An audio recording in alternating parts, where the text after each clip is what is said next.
اعوذ باللہ من الشیطان الرجیم، بسم اللہ الرحمن الرحیم۔ محترم ناظرین کرام، بر صغیر پاک و ہند میں ایسے عظیم علمی و روحانی رہنما گزرے ہیں کہ جنہوں نے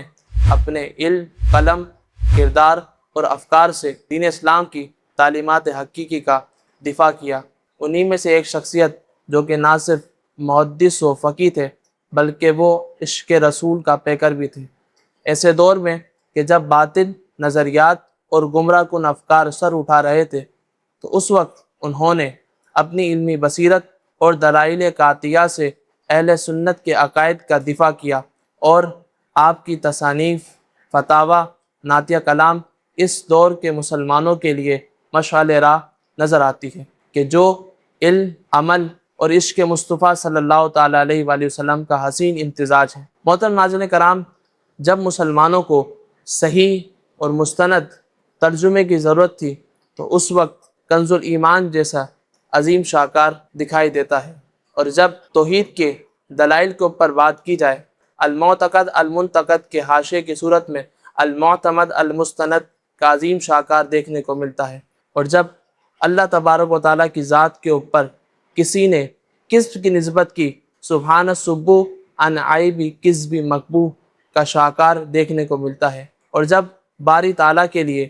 کسی نے جسم ثابت کرنے کی کوشش کی تو اس کے جواب میں قواری القہار فی مجسمۃ الفجار کی کاری ضرب دکھائی دیتی ہے، اور جب حضور جان عالم صلی اللہ تعالیٰ علیہ وآلہ وسلم کی علم غیب باتائے الہیہ کی بات کی جائے تو الدولۃ المکیہ بمادۃ الغیبیہ جیسی مدلل کتاب دیکھنے کو ملتی ہے، اور جب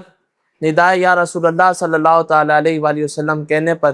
شرک و کفر کی فتووں کی بارش ہوئی تو اس وقت نور الانتباہ فی حل نداء یا رسول اللہ صلی اللہ تعالیٰ علیہ وآلہ وسلم جیسی مدلل اور جامع کتاب دیکھنے کو ملتی ہے، اور جب حضور جان عالم صلی اللہ تعالیٰ علیہ وآلہ وسلم کی ختم نبوت کی بات کی جائے تو قہار الدیان علی مرتد القادیان جیسی مدلل اور جامع کتاب دیکھنے کو ملتی ہے، اور جب باطل فرقوں نے حضور جان عالم صلی اللہ تعالیٰ علیہ وسلم کی بارگاہ میں نازیبہ کلمات کہے تو حسام الحرمین علی منحر الکفر والمین جیسی مدلل کتاب دیکھنے کو ملتی ہے، اور جب کوئی شیخین کریمین کی افضلیت کے منکر ہوئے تو اس میں مطلع القمرین فی ابانۃ سبق العمرین جیسی کتاب شیخین کریمین کی فضیلت کو بیان کرتی ہے، اور جب گستاخان صحابہ نے صحابہ کرام کی گستاخی کی تو اس وقت رد و ربزہ جیسی کتاب صحابہ کرام کی عظمت و شان کو بیان کرتی نظر آتی ہے، اور جب اخلاقی و روحانی تربیت حاصل کرنا چاہیں تو ملفوظات کی صورت میں ہمیں وہ تربیت حاصل ہوتی ہے۔ جب سائنس اسلامی اصولوں کے خلاف نظر آیا تو امام نے قلم اٹھایا اور فوز مبین در رد حرکت زمین جیسی کتاب لکھ کر اسلامی اصولوں کو نمایاں کیا، اور جب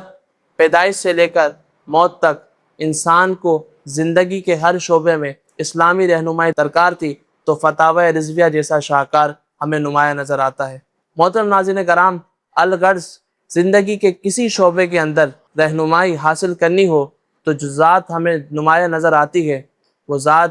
امام عشق و محبت، پروانہ شمع رسالت،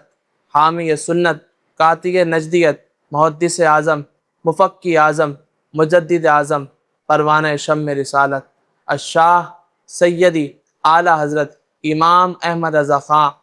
فاضل بریلوی رحمۃ اللہ تعالیٰ علیہ کی ذات نمایاں نظر آتی ہے۔ محترم ناظرین کرام، جب دنیا نے آپ کے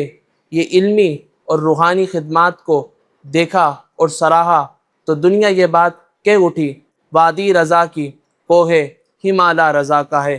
جس سمت دیکھیے وہ علاقہ رضا کا ہے۔ اللہ تبارک و تعالیٰ سے دعا ہے کہ ہمیں اعلیٰ حضرت کی تعلیمات پر چلنے اور اس پر عمل پیرا ہونے کی توفیق عطا فرمائے، آمین۔ جزاک اللہ خیر۔